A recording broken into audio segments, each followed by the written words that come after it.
Olá pessoal, tudo bem? Eu sou o Buti e vou ter mais um bate-papo aqui com o Celso nesses podcasts do programa Semente.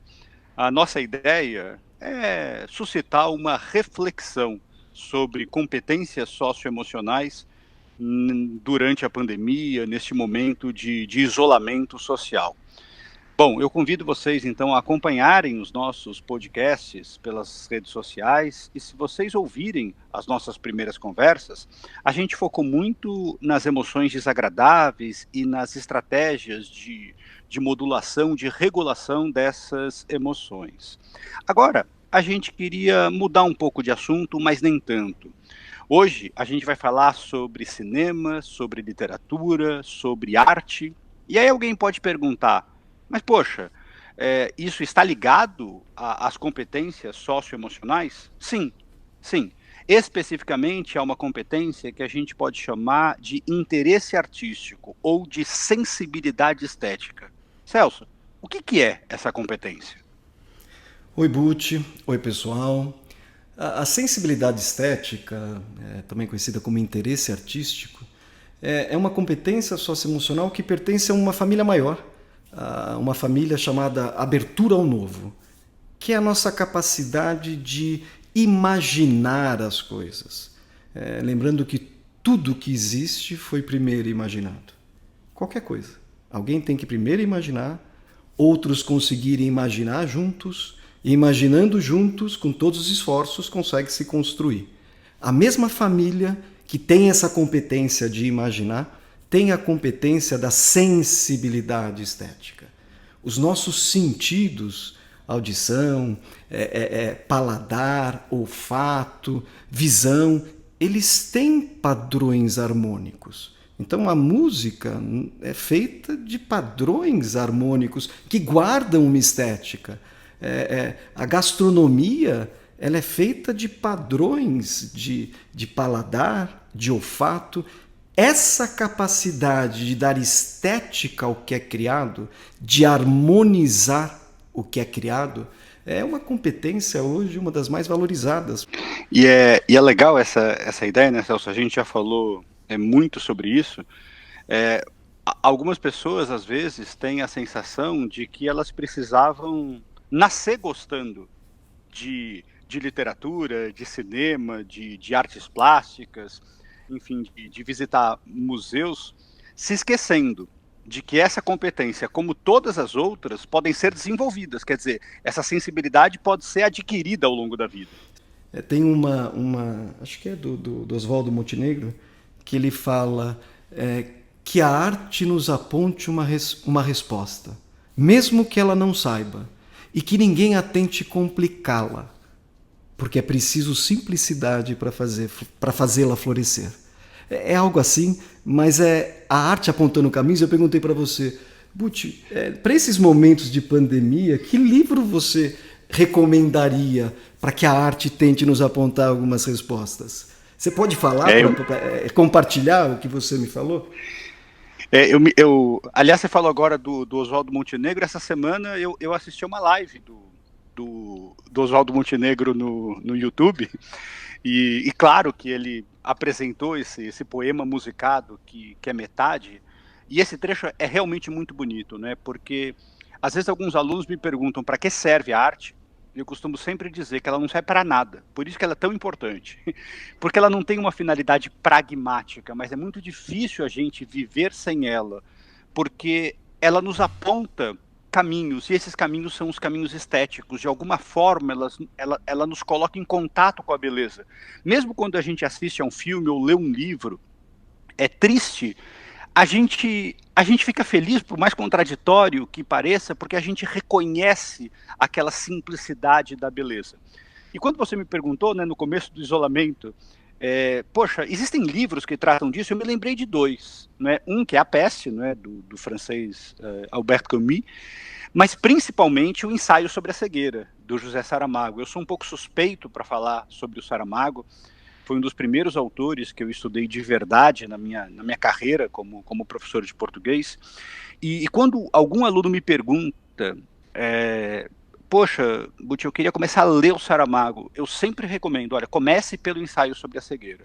para você tomar contato com a linguagem dele, mas principalmente porque esse livro é uma parábola que convida a gente a uma reflexão muito interessante, porque o livro conta num lugar imaginado, não há nenhuma pista de onde aquilo ocorre, as personagens também não têm nomes, enfim, elas são conhecidas pelas suas profissões. Logo nas primeiras páginas, o que a gente tem? A gente tem uma epidemia de cegueira branca, altamente contagiosa. E o livro vai narrando todos os aprendizados dos seres humanos naquele momento que voltam, enfim, aos primórdios da nossa civilização, porque eles têm que, todos cegos, atender às suas necessidades básicas. E existe uma passagem em que no final do livro as personagens vão refletir, porque, enfim, a epidemia passa, né, sobre o que estava acontecendo, e existe um diálogo entre duas personagens que eu gosto muito, que um pergunta para o outro, né, mas por que foi que cegamos? E aí outra responde, não sei, talvez um dia se chegue a conhecer a razão. Aí o outro diz, queres que te diga o que penso? Diz, penso que não cegamos, penso que estamos cegos. Cegos que veem? Cegos que vendo, não veem. Parece só um jogo de palavras, mas a cegueira aqui é muito mais do que simplesmente o não enxergar. Talvez esteja ligada a uma certa capacidade de a gente distinguir as coisas do mundo. Aliás, no livro existe uma epígrafe, como a gente diz, extraída do livro dos conselhos, que na verdade não existe, o Saramago inventa. E eu gosto muito dessa frase em que ele diz, se podes olhar, vê. Se podes ver, repara. Há uma diferença entre olhar e ver. E há uma diferença entre ver e reparar. Parece que o Saramago está brincando com essa ideia, então, de que nós estamos sem capacidade de ver, sem capacidade de reparar.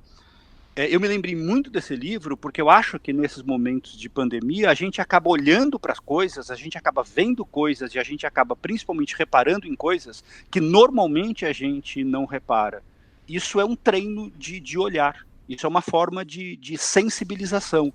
E todo mundo está podendo, aliás, todo mundo está podendo, não, todo mundo está precisando aprender a lidar com tudo isso, e a arte acaba nos apontando uma resposta, a arte acaba nos ajudando nessa reflexão.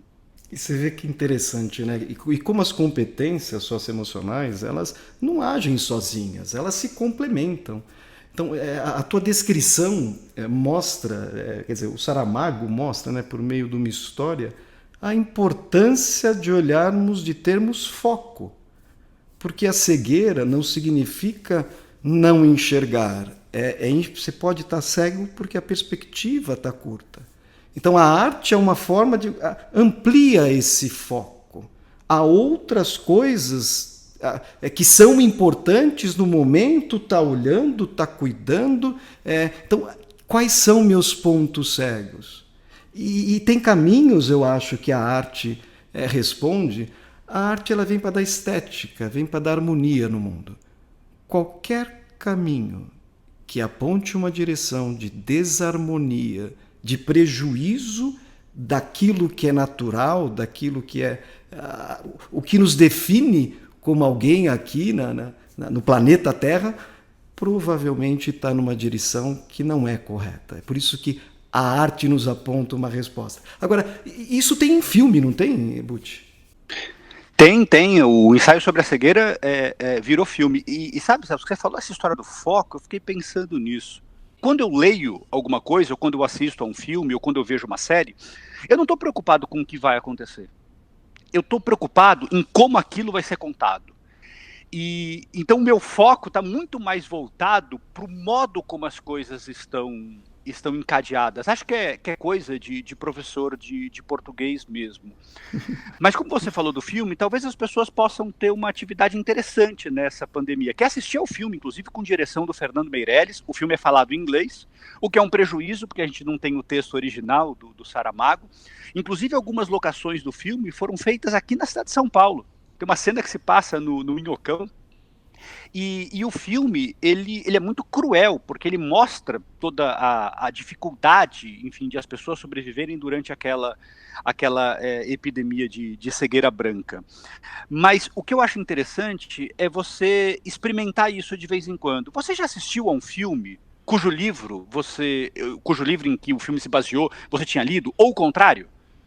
Você já leu um livro que de repente, não é, virou filme? Você já comparou as duas coisas?